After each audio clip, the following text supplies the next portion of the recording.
Hi beautiful people. നമ്മൾ ഇന്ന് നോക്കാൻ പോകുന്നത് പ്രോട്ടോസ്റ്റോമിനെ കുറിച്ചാണ്. അപ്പോൾ എന്താണ് protostome? A protostome is a major animal classification based on embryonic development where the mouth forms before the anus. ഏനസിന് മുൻപായിട്ട് മൗത്ത് ഫോം ചെയ്യുന്ന ഓർഗാനിസംസ് ആണ് പ്രോട്ടോസ്റ്റോമുകൾ എന്ന് പറയുന്ന കാറ്റഗറിയിൽ വരുന്നത്. അപ്പോൾ ഈ പ്രോട്ടോസ്റ്റോം, ഡ്യൂറ്റീരിയോസ്റ്റോംസ് എന്ന് പറഞ്ഞ് രണ്ടായിട്ട് ആനിമൽസിനെ ക്ലാസിഫൈ ചെയ്യും, അവരുടെ എംബ്രിയോണിക് ഡെവലപ്മെന്റ് എങ്ങനെയാണ് എന്നുള്ളതിന്റെ അടിസ്ഥാനത്തിൽ. അപ്പോൾ അതിൽ ആദ്യത്തെ ആളാണ് പ്രോട്ടോസ്റ്റോം. പ്രോട്ടോസ്റ്റോമിന്റെ പ്രത്യേകത, അവർക്ക് ആദ്യം മൗത്ത് ഉണ്ടാവും, അതിനുശേഷമാണ് ഏനസ് ഉണ്ടാവുന്നത്.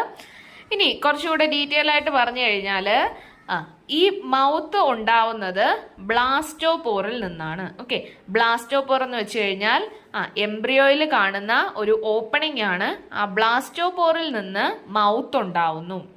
So the blastopore fate in protostomes is the blastopore, the first opening to form in the embryo, develops into the mouth. Then ഇനി ഏനസ് എവിടെ നിന്നാണ് ഫോം ചെയ്യുന്നത്? The anus is formed later from A secondary opening. പിന്നീട് ഒരു secondary opening ഉണ്ടാവും, അതിൽ നിന്നാണ് anus ഉണ്ടാവുന്നത്. സോ ആദ്യം മൗത്ത്, പിന്നീട് ഏനസ്. മൗത്ത് ഉണ്ടാവുന്നത് ബ്ലാസ്റ്റോപോറിൽ നിന്ന്. ഇനി ക്ലീവേജ് പാറ്റേൺ നോക്കുകയാണെങ്കിൽ protostomes undergo spiral and determinate cleavage. പ്രോട്ടോസ്റ്റോംസിൽ രണ്ട് തരത്തിലുള്ള ക്ലീവേജ് കാണാൻ പറ്റും, സ്പൈറലും ഡിറ്റർമിനേറ്റും. സ്പൈറൽ ക്ലീവേജ് എന്ന് വെച്ചാൽ the dividing cells are arranged in a spiral pattern not stacked directly above each other. അതായത് ഇവിടെ നമ്മുടെ ഈ ഒരു ഓർഗാനിസം ഡെവലപ്പ് ചെയ്ത് വരുന്ന സമയത്ത് സെൽസ് ഡിവൈഡ് ചെയ്യും. ഈ സെൽസ് ഡിവൈഡ് ചെയ്യുന്നത് എങ്ങനെയാണ്?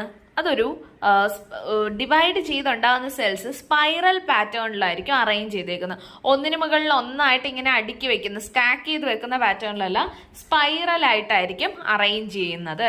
ഇനി ക്ലീവേജ് എന്താണ്? ക്ലീവേജ് എന്ന് പറയുമ്പോൾ ഒരു സൈഗോട്ടിൽ നടക്കുന്ന ഇനിഷ്യൽ ഡിവിഷൻസിനെയാണ് ക്ലീവേജ് എന്ന് പറയുന്നത്. സോ ഇവിടെ സ്പൈറൽ ക്ലീവേജും ഉണ്ട്, ഡിറ്റർമിനേറ്റ് ക്ലീവേജും ഉണ്ട്. Spiral cleavage is the dividing cells are arranged in spiral pattern.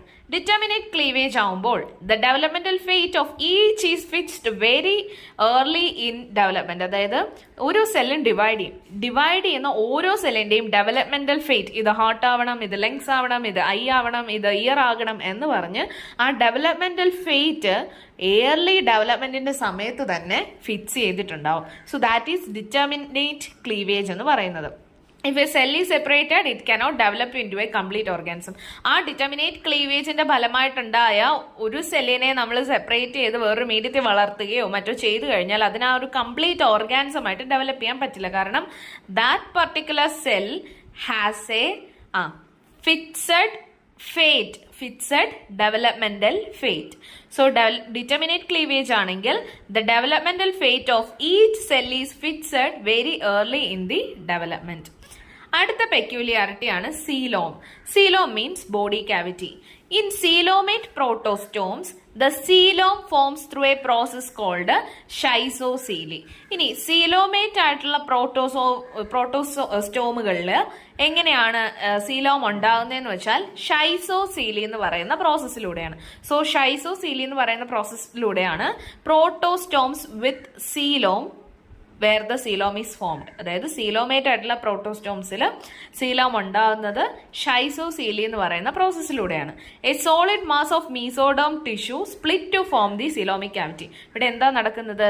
Mesoderm ടിഷ്യൂവിന്റെ മാസ്, അതായത് എക്ടോഡം, എൻഡോഡം, മീസോഡം, ഇതെല്ലാം എംബ്രിയോണിക് ജേം ലെയേഴ്സ് ആണ്.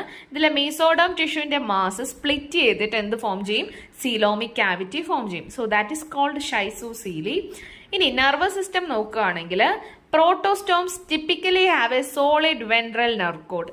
പ്രോട്ടോസ്റ്റോംസിന്റെ നെർവ് കോഡ് എങ്ങനെയാണ്? വെൻട്രൽ ആണ്, സോളിഡ് ആയിട്ടുള്ള നെർവ് കോഡാണ് പ്രോട്ടോസ്റ്റോംസിൽ കാണുന്നത്. ഇനി മോളിക്കുലർ ഡേറ്റയെ ബേസ് ചെയ്തിട്ട് പ്രോട്ടോസ്റ്റോംസിനെ രണ്ട് സൂപ്പർ ഫൈലാസ് ആയിട്ട് തിരിക്കും. ആദ്യത്തേതാണ് ലോഫോട്രോക്കോസോവ. ആദ്യത്തെ എന്താണ്? Lophotrochozoa. A diverse clade defined by two possible larval features thought not all members have them.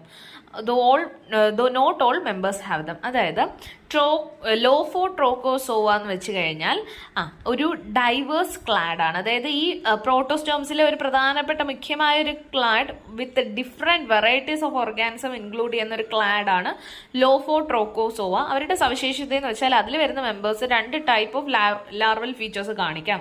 Okay, മെമ്പേഴ്സിന് possibly കാണിക്കുന്ന 2 ലാർവൽ ഫീച്ചേഴ്സ് ആണ്.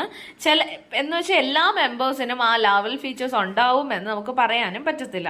അതിൽ ആദ്യത്തെ ലാർവയാണ് ലോഫോഫോർ. ലോഫോഫോർ എന്ന് വെച്ച് കഴിഞ്ഞാൽ horse shoe shaped crown of ciliated tentacles used for feeding. Okay, അപ്പൊ ലോഫോഫോർ എന്ന് പറയുന്ന ലാർവ എന്ന് വെച്ചാൽ ഒരു ഹോഴ്സ് ഷൂവിന്റെ ആകൃതിയിൽ വരുന്ന ലാർവയാണ്. ഇനി ട്രോക്കോഫോർ ലാർവയുണ്ട്. ട്രോക്കോഫോർ ലാർവ എന്ന് വെച്ച് കഴിഞ്ഞാൽ എന്താണ്, ഫ്രീ സ്വിമ്മിംഗ് ലാർവയാണ്. അവിടെ 2 ബാൻഡ് ഓഫ് സീലിയാണ് വരുന്നത്. ഓക്കെ, 2 ബാൻഡ് ഓഫ് സീലിയ വരുന്ന ഫ്രീ സ്വിമ്മിംഗ് ലാർവയുണ്ട്. അതാണ് ട്രോക്കോഫോർ എന്ന് പറയുന്നത്. ഇതിൽ വരുന്ന മെമ്പേഴ്സ്, ഓക്കെ, ലോഫോട്രോക്കോസോവയിൽ വരുന്ന മെമ്പേഴ്സ് ആണ് ഫ്ലാറ്റ് വർംസ്, അനലിഡ്സ്, മൊളിസ്കൻസ് ഒക്കെ.